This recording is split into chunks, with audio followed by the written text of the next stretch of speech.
Well, guys, today's a good day. We just got back from our third trip to Birmingham to the Children's Hospital. That's the third trip in about a 7-day span with Jase, and we got a diagnosis. We know what's wrong with him now, so we can start treatment. Show me your wrist, Jase.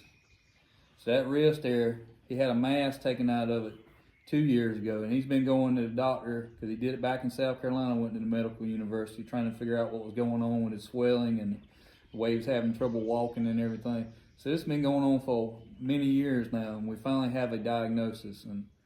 And we took him back to the doctor this time because he had swelling in a knee and maybe both knees, because it would go from one place to another, and then he had it in a toe and stuff. Took him for that, and we didn't even realize when we got there that his wrist looked like it was swollen again.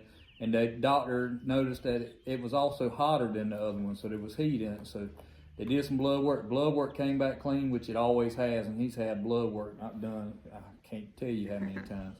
And that'll come into play in a minute. Yeah. So they did another MRI and compared it to the last one, and it actually showed signs what appears to be infection, but we know there's not infection because the blood work doesn't show anything, and he's not sick.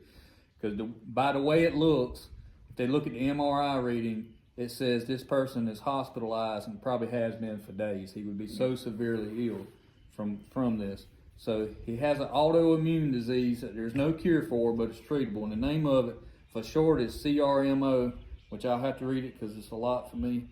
Chronic recurrent multifocal osteomyelitis. So, like I said, this is an autoimmune disease, and it's non-viral, non-bacterial. So there's no fever, no sickness that comes along with it.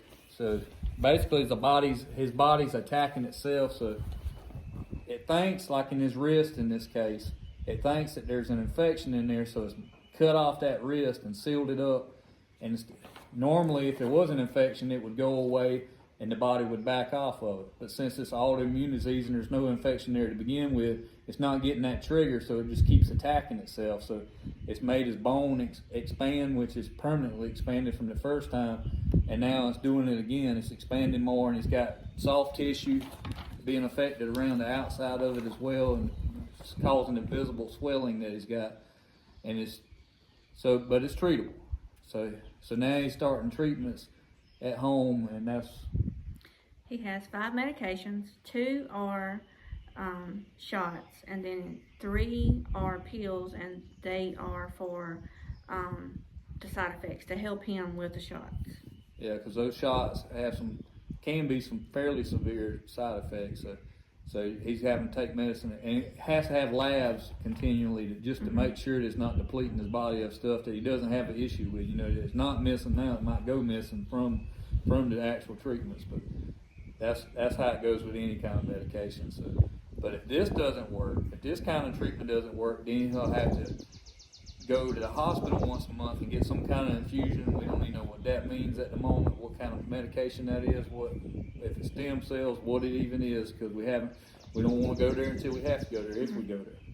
But we're counting this as a win, because when we started going to Birmingham, they were saying the big C, and everything pointed out, even the surgeon, after they ruled it out by test, the biopsy and all, the surgeon that removed the mass said, I'm pretty sure that's what this is. This doesn't look like an infection or whatever. So they've been kind of throwing darts in the dark, you know, trying to figure this thing out and running every test we could. So we still count this as a healing. This could have very well been something else that the Lord turned around, and we'll take this outcome and we'll count it as a victory, sure enough, because God gives me perspective. Every time we go up there, just about, if you spend enough time at that hospital, it don't take long to see some kids that are in a whole lot of shape than mine is, and my heart goes out to them and out to their parents especially, because I know it can't be easy to deal with. I can't fathom what they're going through. And I met a little fella named Levi one of these last trips.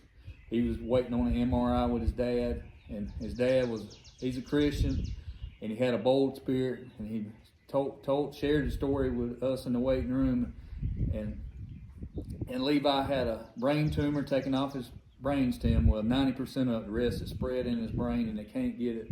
But he's also, like, the MRI is a big deal. He's had, I think that was number 60 for MRI that he's had done in 2 years. And they have to pretty much put him to sleep with some high-end pain medication, because he also has 20 tumors up and down his spine, and laying flat and still is not an easy task for him. So they have that to go through, and he's in a clinical drug trial, and he was in a hospital for 2.5 months. This couple hadn't been home from the Ronald McDonald House to see their other children, which is 4 or 5 of them at home that are spread all over the place in different households, and they see one at a time for about a week when they come up there and stay with them in Birmingham. But it's just he's sick in the hospital because the drug trial is trying to save his life. So I mean, it could always be worse, and God is good to us. But we know, just like that, like his dad knows, that the only reason he has strength to deal with it in the way he has to get through each day is through his faith in God.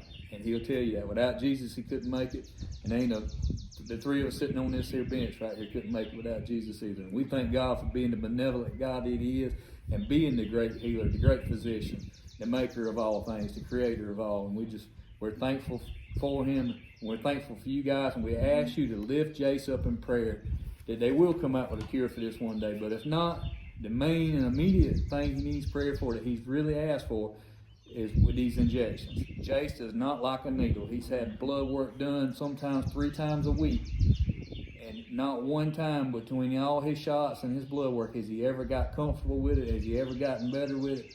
It's not a good day when he gets blood work. So he's scared to death of this needle, and he's going to have to do this weekly, probably for the rest of his life, apparently. And if not that, it's going to be infusions, which is another needle. And he really wants prayer to get over his fear of needles and get over his inflated pain that he has with needles. We all are in need of prayer with this. So we ask for you to lift him up in prayer for that specific need. We thank you guys. We love you. God bless.